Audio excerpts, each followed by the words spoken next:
Welcome back to another episode of Lost in the Farmer's Market Garden Shorts.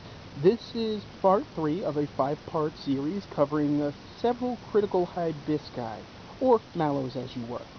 Now, this lovely red specimen in front of you is the actual Cranberry Hibiscus.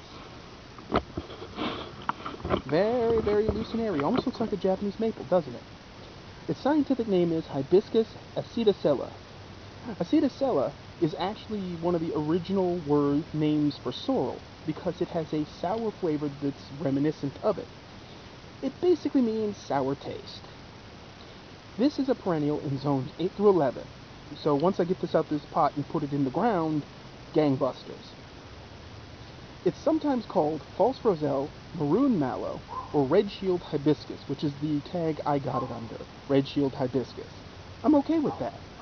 It can grow 3 to 5.6 feet tall in a single season. Check and check. It is self-pollinating.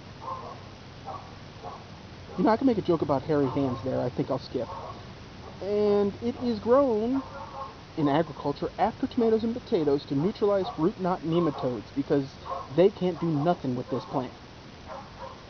It is also, in biological testing, the plant they use to convey resistance to root knot nematodes.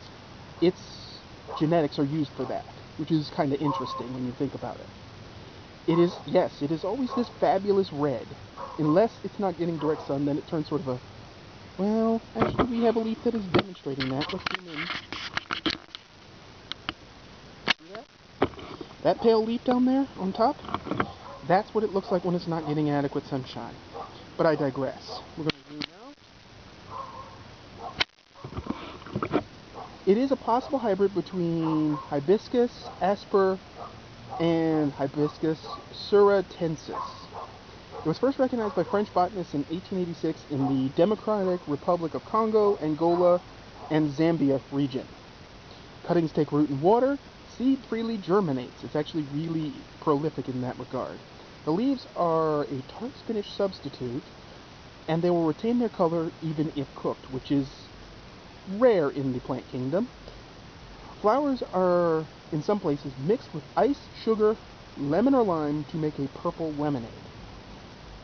It may be used to treat anemia and inflammation, though I don't have much proof on that.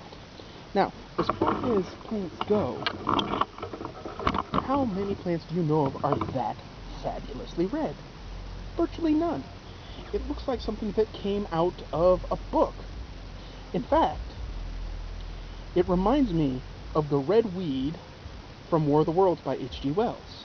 There's a whole chapter about how the red weed was crawling across the landscape like some desperate animal. Of course, this was an analogy for imperialism, which was, you know, nations conquered by imperialist nations were typically marked in red, especially regarding Britain.